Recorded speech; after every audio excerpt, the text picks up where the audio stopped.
Okay, so in our last lesson we looked at Ohm's law. We looked at how the resistance is a constant if we're under constant physical conditions. We got that straight line graph through the origin for a conductor under constant physical conditions as we change the PD across it.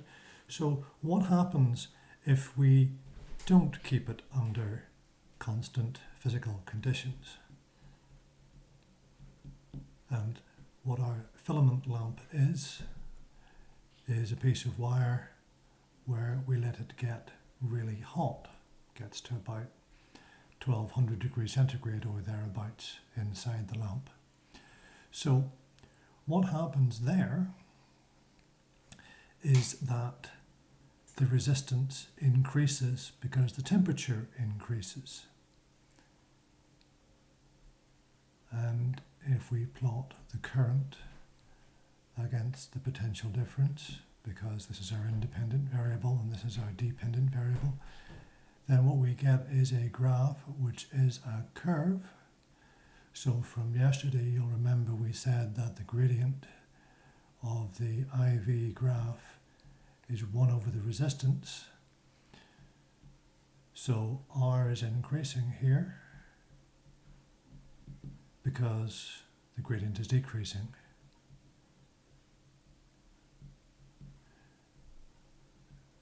And you need to be able to explain why that is.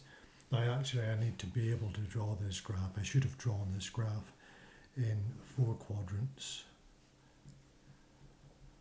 Notice I'm always labelling my axes with my quantities in units. So the graph looks like that, and that's the graph that you need to be able to draw if you're asked to. So why does this happen? Well, we said last time that when you put your PD across your component, your lamp, your resistor, your wire, whatever it may be, that gives us a current through the component. Now the current is the rate of flow of charge, which means is the rate of flow of electrons, because it's electrons that are carrying the charge. In a metallic conductor, in solutions in chemistry, for example, it would be ions, but here it's electrons.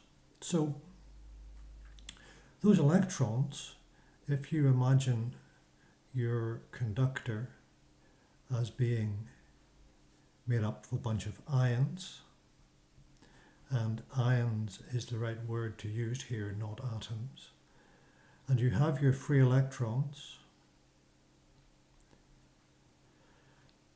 These ions are vibrating. They're vibrating in all directions, of course, but the ions are vibrating, so the electrons collide with the ions. So they pass on kinetic energy to the ions, of course, by that collision. They hit them and make them vibrate faster.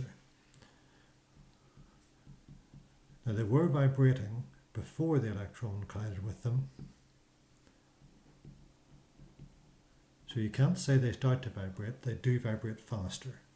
That's the thing. So the electrons, the free electrons, have more chance of colliding because these ions are now vibrating faster than they were. They're getting in the way more. So more collisions occur.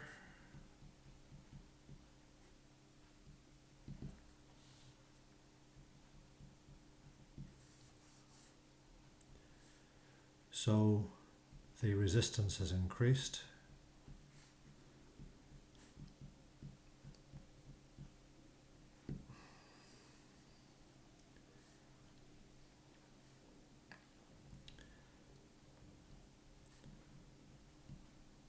So the gradient of the graph decreases.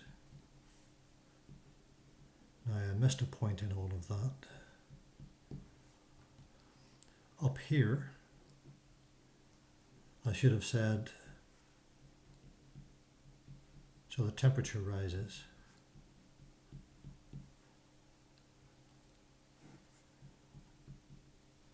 Because temperature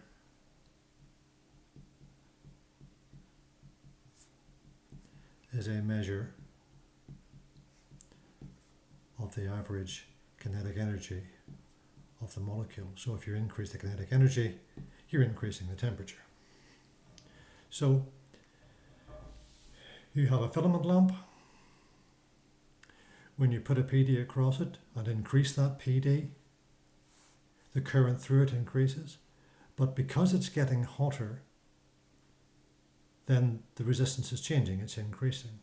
And the reason for that is here. As you put the PD across it, you get a current through it. The current is the rate of flow of charge or electrons. Those electrons are trying to get from here to here. They bump into my ions, note ions, not atoms. In doing so, they pass on kinetic energy to those ions, which means the ions vibrate faster, which means the temperature rises because the temperature is a measure of the average kinetic energy of those molecules.